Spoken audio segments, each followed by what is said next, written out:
when we get people coming off the street that have no idea what this is. So when they think of bowling, they think of the 10-pin game. Big ball, the big pins. But one easy way to describe it is the smaller version of 10-pin bowling, where you have this 2.5-pound ball in your hand, where you're throwing it at symmetrical pins that can stand on either side, trying to knock them down, trying to get a high score.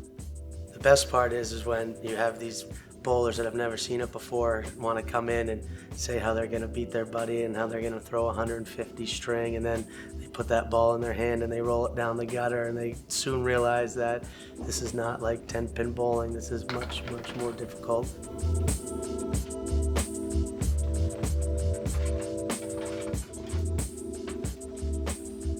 My name is Owen James Martin. I go by OJ. Avoid confusion from my father, whose also name is Owen.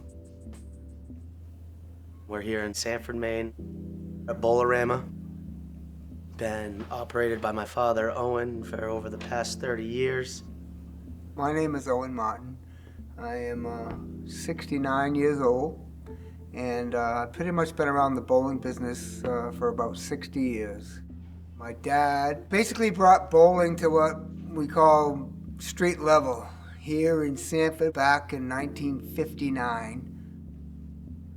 I had gone off to school, and I came back home and actually purchased from my dad the bowling center in 1977. And that's where we've been ever since. People come in here and they say, "What is this?" We get a lot of summertime people. We get people that come here, they're from New York or New Jersey, and they say every time they're here up in Maine, they want to come in and experience the game because they don't have it there. We kind of had to look it up to make sure we weren't confused with this and where we're from, the big balls. I love it. I mean, it's the kids can do it and it's not, the ball's not too heavy. Each time you bowl, you think it's a perfect shot and you might knock down 2. What a lot of people don't realize is there's actually 3 very popular games of bowling. We here in Maine, New Hampshire, Massachusetts especially, it's the Candlepin game. But then as you start to move down south, and especially out west, 10-pin, and then there is some duck pin. Duck pin's kind of what I call the hybrid, the in-between game, where the balls are similar to the Candlepin balls, except they're 4.5 pounds, but you're still throwing at those squatty pins.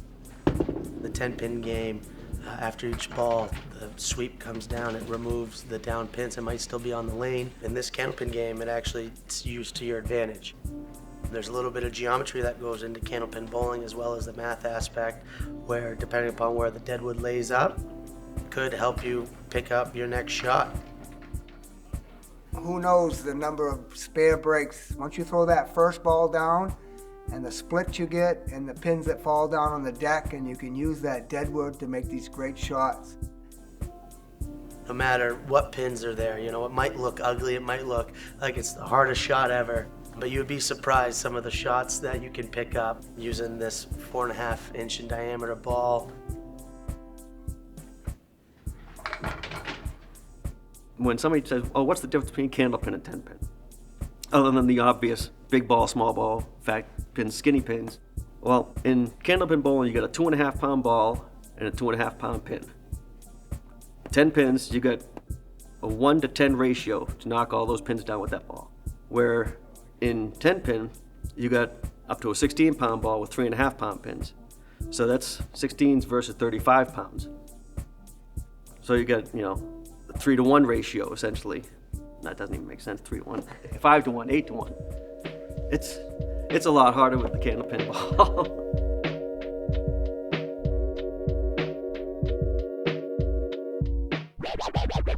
All right, is it on? Well, first of all, I've been lucky because since I was 7 years old, I went around to all the bowling centers with my dad. My father worked for a company in Newton Upper Falls outside of Boston called Stowe Woodward. And they had what they call a hard rubber division. They made rubber rolls for the coating fabric industry, but they also made bowling balls. And that company, the division, was called Ebonite. With the advent of the automatic pin setter in 1949 and 1950, the bowling balls got damaged to the point where they would turn them down, cut off the chips, but it made it so small they could only do it maybe once. and then they had to get new bowling balls. So he invented the process of repairing the bowling balls. And I think it was around 1961 that he started manufacturing bowling balls, and it was called Paramount. I think what makes Candlepin bowling special is the rest of the world, a unique size ball. The ball itself is 4.5 inches in diameter, and the maximum weight of a pin is 2 pounds 8 ounces. The maximum weight of a Candlepin ball is 2 pounds 7 ounces. Those two factors, if you look at geometry, the balls and the pins just splatter all over the place. Some people complain that it's too difficult. If it was going to be so easy, most people drift away. They don't realize that they really want some difficulty. They want some sense of accomplishment. And if anything comes real easy, after a while, I think it loses its attraction and loses its affinity for people. It's a very, very difficult sport. I think that's one of the reasons why there's never been a perfect game. The highest score was a 245. The first person to hit that was Ralph Sem from Irving, Massachusetts. Chris Sargent tied it a couple of years ago. You get in a rhythm, you get in a zone in candlepin bowling, like any sport, any professional, where, after repetition and practice, it's almost like you're not thinking. And then before you know it, you look up and you scored and you're like, holy, this is awesome.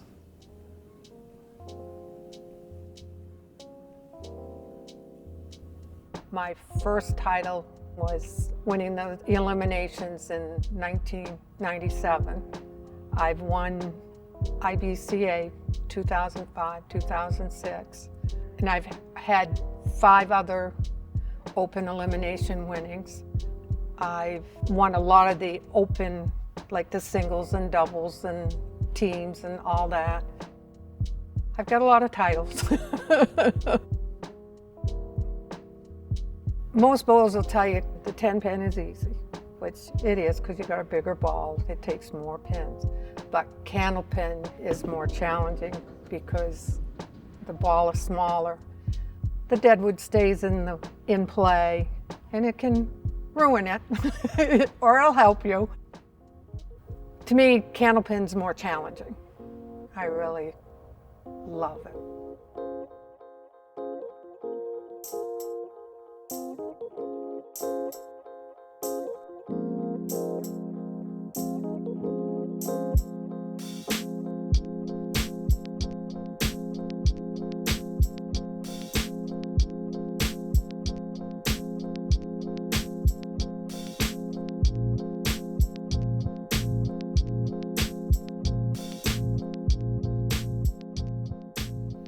The story I've been told is that there was so much gambling going on with 10-pin bowling that they had to come up with some sort of way to stop it from being too easy to win. So they made the pin skinnier, they made the ball smaller, made it a lot harder to play. Compensated, gave you 3 balls to shoot, let you use the down pins to aid your shots. That doesn't always work. Anybody that's ever bowled candlepin will know that the wood can hurt you or the wood can help you. Candlepin bowling was invented in Worcester, Massachusetts in 1878.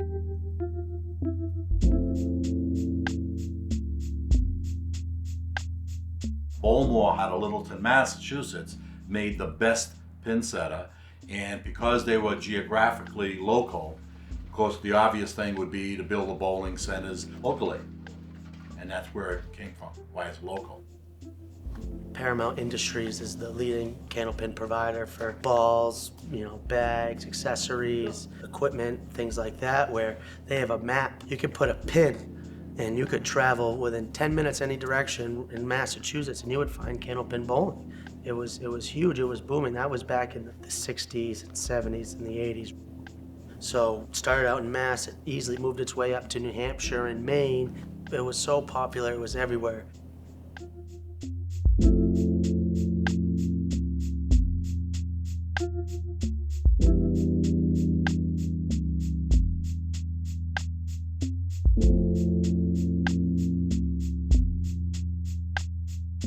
There was a time when there was this Channel 5 show out of Massachusetts. In fact, the name of the bowling center was Sammy White's Brighton Bowl with Don Gillis.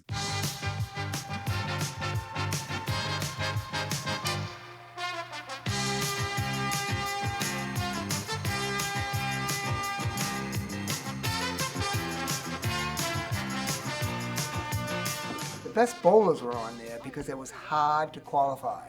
The only way you qualified to get onto Channel 5 was to go to a 5-string roll-off and finish in the top 3, and those 3 would go to a regional and bowl 5 more games, and only one person qualified for Channel 5.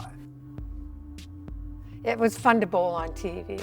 Jackie used to have a tournament on TV that she had her own team, and we had to bowl them on TV, and we beat them. That was the best. I was lucky. I actually qualified for Channel 5 2 different times. If you keep winning, you'd stay on. I actually, the first time I qualified, I won my first match. It was great. So if you hit 400 on TV, you get an extra $100. I went $3.99 that first, missed it by a pin. I was the scorekeeper for Maine Candlepin Action, a Fox 51 show that was probably the last produced Maine Candlepin show that took place at Vacation Land Bowling Center. And I was the official scorekeeper for 4 years on that show. So I saw some really great bowlers come through that house. Ev's cousins had an in-shoot that would go right to the pocket every time. Dead center every time. Pins would explode. I watched him throw 5 strikes in a row at Big 20 against Russ Neely on a TV competition. After 5 boxes, Russ threw a white towel on the lane. I surrender. The old days, you could see all the guys on every week on TV. You could go to the lanes. You could bowl with those legends. I was one of those little kids that would go up and get autographs from the pro bowlers, from the guys that I could watch on TV. And I said, I want to do this. I want to do that someday. You had hundreds of bowlers going to these tournaments. You could be in Maine one weekend, Massachusetts the next, then New Hampshire, chasing that tournament, chasing to get on TV and everything like that. And that just, it's sad we don't necessarily have that available anymore. I miss that part because that's a real good one for the game. People tell me a lot, oh boy, I miss that Candlepin Action show on TV. They enjoyed it. With all the action, here's Dick Leone.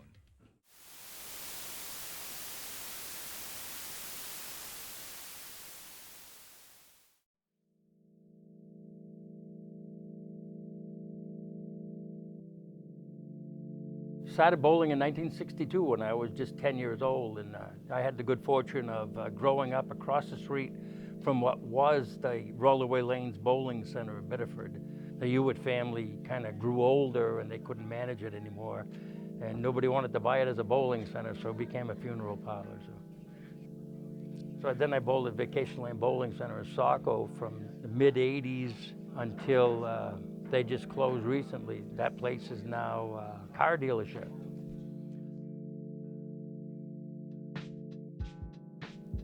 The sad thing is a lot of bowling centers have closed. You lose a bowling center, you lose bowlers.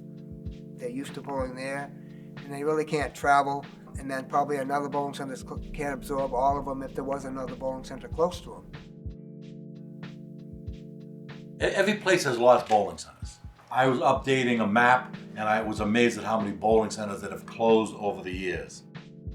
Candlepin bowling became known, and bowling became known, and please, I'm a senior citizen now. It became known as an old people's game. They weren't doing anything to attract young people. We had to compete with video games that came out. Bowling wasn't the only thing. There was so many other things to do. It just seems like it got more and more and more. In banking, we call it the pine box theory of economic demise. And that's a fancy way of saying that if you're only going to cater to your senior citizen, as they dying on the pine box, so goes your business.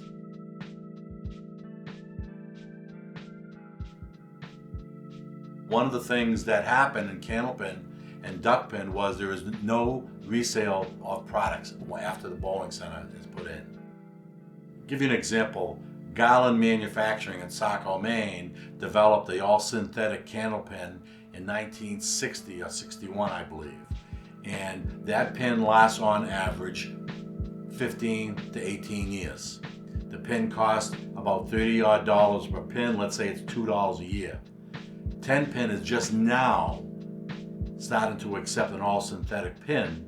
The average 10-pin pin setter buys a new pin every year at $14, $15 per pin. If you were selling pins, what would you rather be selling, candle pins or 10 pins? Lane chemicals, lane cleaners, conditioners. Candlepin uses almost none of that, comparatively speaking to 10-pin. 10-pin they have to condition and clean the lanes daily because of the way the game is played. An average 10-pin center might spend about $300 to $400 per lane per year. The average Candlepin center may spend $50 per year on lane cleaners, conditioners, etc., lane chemicals. So if you were selling lane chemicals, what would you rather be selling, to 10-pin bowling centers or Candlepin? It's all about economics. Economics drives the ship.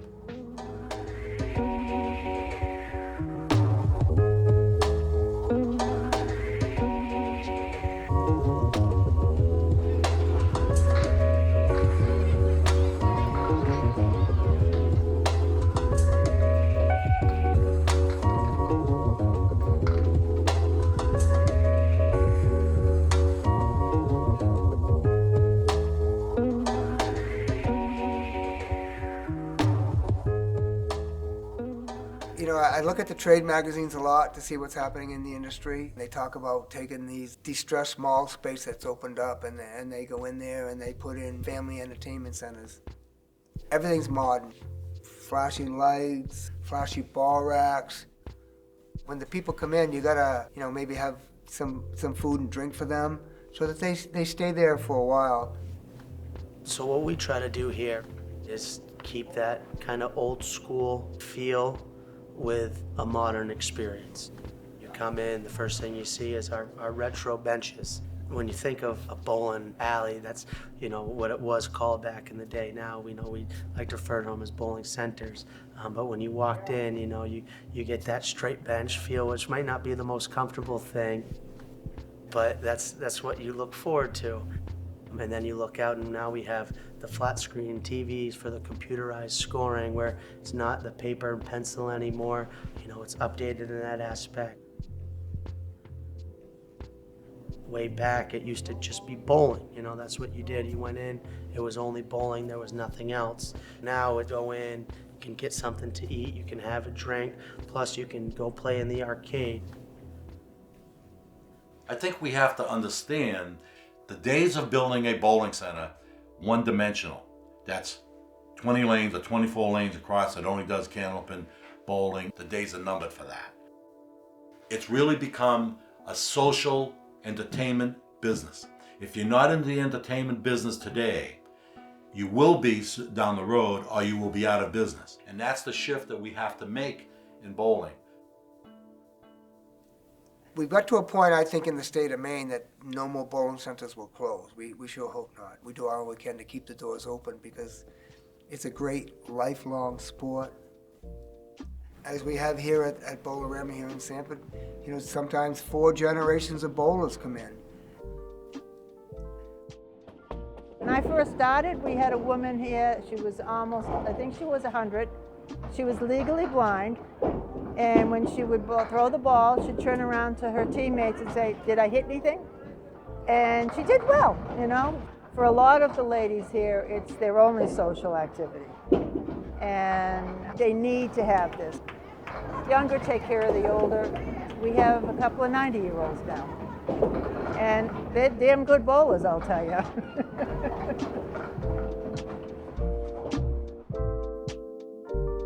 The nice part about it, it's a sport that can be both a participant or a spectator sport, and everybody can do it. Every physical condition, size, weight, you name it, everyone can bowl Candlepin bowling, and you can't say that for some of the other forms of bowling. The way I got into Candlepin bowling was because of my parents. They both bowled in the down at Charles Street Bowlerdrome in Malden. I started bowling with my dad. He used to take me every Wednesday. Every Wednesday we'd go bowling. We'd bowl a few strings. I remember as a little guy, you know, watching the big scores and the strikes being thrown, and I would want to be down here as much as I could after school. You know, I wouldn't get dropped off on the bus at home. I'd get dropped off here, and you know, I was always here. I would love to see the schools push it as a intramural thing. You need to get the kids into it and get them to love the game. One thing here that Owen does is we have our after-school program. He goes and gets the kids with the bus and brings them here, which a lot of the time is vital. If your parents aren't going there, you're probably not going there until you're old enough to get there yourself. Kids are future customers, of course, to get them interested in it. They find that bowling is a game that, yeah, let's continue doing it. Bringing it back to the kids, getting the kids involved, because when they grow up, that's our customer base right there. Getting them back in the door is you know, would be a nice thing.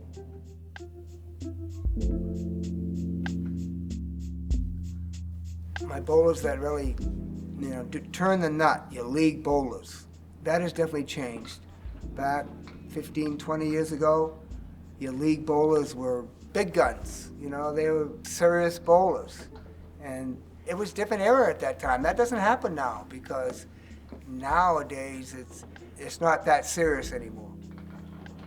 It's one of those things where you have the two different avenues. You have the people coming in off the street. It's that nostalgia. That's that family does. You know, that's what they look forward to, especially now we're around the holidays.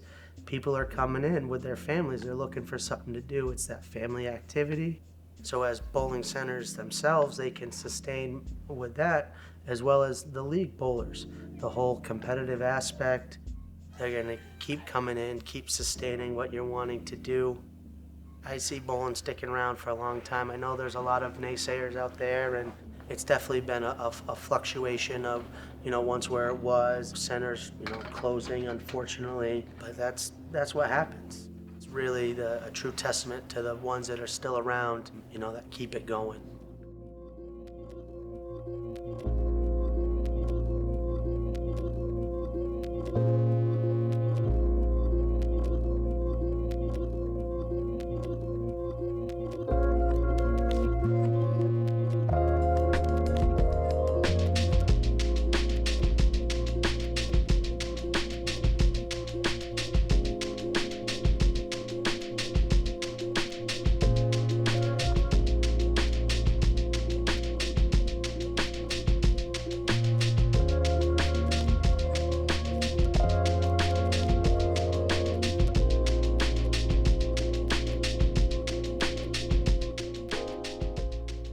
A lot of people say, you know, Candlepin bowling's a thing of the past, and I just shake my head and say, sure, you know, because from where I'm standing, it's not going anywhere.